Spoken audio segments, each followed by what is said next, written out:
테슬라가 많이 떨어졌습니다. 그에 대해 여러 가지 이야기가 있습니다. 테슬라가 성장 동력을 잃었다. 전기차는 끝났다. 자율주행은 허망한 꿈에 불과하다. 아니다. 저평가일 때 매수해야 한다. 테슬라가 저평가되어 있다.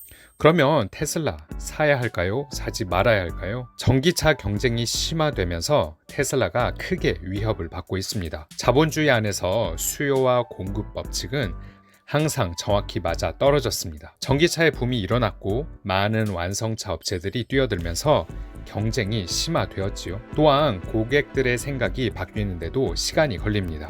아직도 전기차에 대해서 부정적인 사람들이 많습니다. 2022년 전 세계의 전기차의 판매율은 약 13% 수준입니다. 얼리 어답터들만 샀다는 의미죠. 어느 시장이든 새로운 기술이나 제품이 들어와 10%가 넘으면 진흙탕 싸움이 시작됩니다. 그게 지금 나타나고 있다는 의미이기도 하죠. 그래서 지금의 경쟁은 어쩌면 당연하고 이제 정말 진검승부가 시작된 겁니다. 여기서 살아남는 사람이 결국 그 시장을 장악하게 됩니다.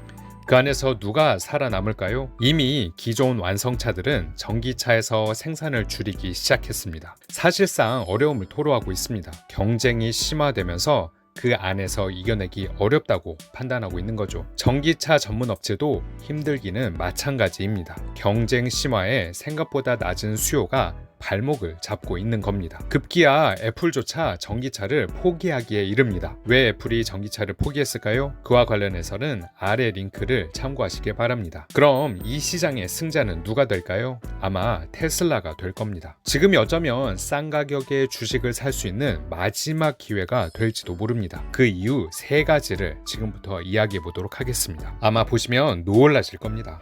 첫 번째, 로보택시. 테슬라의 자율주행이 결국은 로보택시를 목표로 하고 있는 거 아시죠? 로보택시? 뭐니? 택시인데 자율주행이 가능한 택시입니다. 로봇 택시죠. 그런데 테슬라가 전략을 수정했습니다. 차량 판매를 많이 하고 난 후에 로보택시에 집중하려던 것을 수정해 지금 로보택시에 집중하려고 하고 있습니다. 이게 되면 어떤 일이 벌어질까요? 전 세계 완성차 회사가 모두 없어질지도 모릅니다. 말도 안 돼. 쭉 보세요. 말이 되는지 안 되는지. 우리가 가지고 있는 자동차를 생각해 보십시오. 그 차의 90% 이상의 시간을 주차장에서 보내고 있는 거 아시나요? 한번 생각해 보세요. 평범한 사람이라면 출퇴근용으로 사용하실 겁니다. 주부가 주로 사용한다면 마트를 간다거나 아이들 라이딩으로 사용할 겁니다. 거의 대부분 주차장에 있는 거 느껴지시나요? 로보택시가 나오면 굳이 차를 살 필요를 못 느낄 확률이 높습니다. 로보택시를 구독해서 사용하겠죠. 특히나 자율주행이 가능해지면 교통체증도 거의 느끼지 못할 수도 있습니다. 자율주행으로 최적의 교통 상황을 체크하고 운전 스킬을 발휘해 막히지 않을 확률이 높죠. 정말 편리하지 않을까요? 그런 로보택시에 집중하기로 한 겁니다. 그런데 어디서요? 미국에서 하고 싶었지만 이미 캘리포니아에서 이런 일들이 있었죠. 자세한 내용은 아래 링크를 참고하시길 바랍니다. 아무튼 로보택시가 현재 미국에서는 쉽지 않은 상황입니다. 그런 로보택시의 적용을 어디로 할지 고심하고 있는데 유력한 적용지로 일본이 떠오르고 있습니다. 일본? 일본의 전기차 판매율은 아주 떨어집니다. 반대로 가능성이 많다고도 할 수 있지만 과연 정말 전기차를 저렇게 안 사는데? 특히나 일본은 하이브리드 차들이 시장을 완전 석권하고 있습니다. 그런 일본이 로보택시에 집중하고 있습니다. 일본에서는 왜 로보택시에 집중할까요? 일본이 인구 감소와 고령화가 심하다는 거 아시죠? 특히 일본 지방의 경우 고령화율이 너무 높아서 운전면허증을 반납한 주민들이 많다고 합니다. 그러면 어떻게 될까요? 대중교통 수요가 높아지겠죠. 그렇다고 대중교통이 모든 것을 해결하기는 어렵겠죠? 어르신들을 생각해보세요. 집에서 병원, 집에서 노인정까지 바로 가야 하는데 대중교통만 있다고 하면 또 걸어야 하고 힘들잖아요. 그래서 그런지 택시 이용도 많은데 그조차도 운전자가 부족해 불만을 토로하고 있습니다. 그런 일본의 지방은 로보택시의 보급에 적극적입니다. 고령자의 이동이나 아이들의 통학에 많은 도움이 될 것으로 기대하고 있습니다. 비슷한 취지로 이미 레벨 2 버스의 정기 운행을 시작했다고 합니다. 자율주행 버스의 실용화는 과제가 많지만 향후 중산간 지역 등의 주민이 계속 살 수 있을지 결정하는 열쇠 중에 하나가 될 거라고까지 평가하고 있습니다. 큰 시장이 보이시나요? 두 번째, 마케팅에 집중하기 시작한 테슬라. 테슬라는 원래 광고를 안 하기로 유명한 회사입니다. 정말 괴짜라는 소리를 많이 들었지요. 그런 그가 트위터, 현재 X를 인수하고 광고까지 시작했습니다. 이게 무슨 의미일까요? 왜 그런 선택을 하게 되었을까요?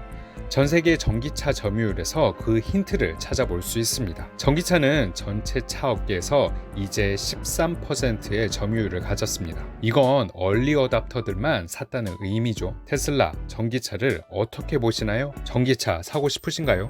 아마 보통의 사람이라면 그다지 사고 싶진 않으실 겁니다.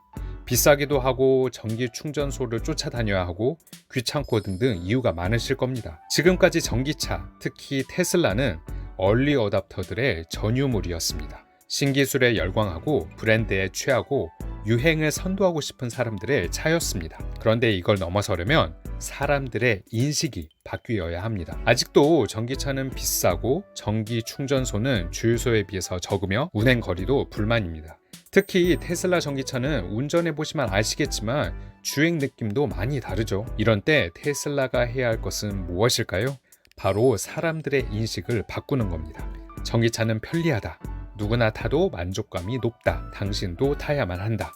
그 인식을 바꾸기 위해서는 인프라를 정비하는 것도 중요하지만 사람들의 인식을 바꿔놔야 합니다. 고급이나 스포츠카 이미지에서 벗어나 누구나 접근 가능한 그 무엇으로 만들어야 합니다. 특히 사람들의 마음속에 피로의 마음을 심어주어야 합니다. 그래서 광고라면 질색하던 일론 머스크가 광고를 시작하고 트위터, 현재 X의 데이터를 분석하고 하나씩 접근해 오고 있습니다. 아마 조만간 테슬라의 광고들을 보게 되실 겁니다. 예전보다 더 많이, 더 자주 말이죠. 세 번째, 독보적인 플랫폼 기업. 테슬라에 투자한다는 것은 단순히 회사에 자금을 투자하는 것이 아니라 미래와 혁신 기술에 투자하는 것이나 다름이 없습니다. 테슬라는 전기 자동차 시장에서의 독보적인 위치, 자율주행 기술을 선도하고 있습니다. 이미 미국의 많은 완성차 업체에서 테슬라의 전기 충전 인프라를 활용하고 있지요. 테슬라 전기차에 들어가 있는 소프트웨어는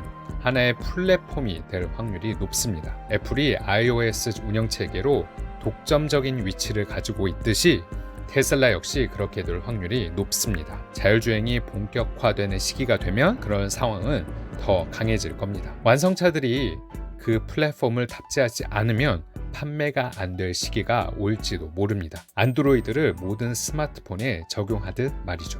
어떠신가요? 테슬라의 변화가 지금이 좀 싼 시기라는 게 느껴지시나요? 투자는 기본적으로 쌀 때 사서 비싸게 파는 겁니다. 이런 기회를 잘 활용해야 합니다.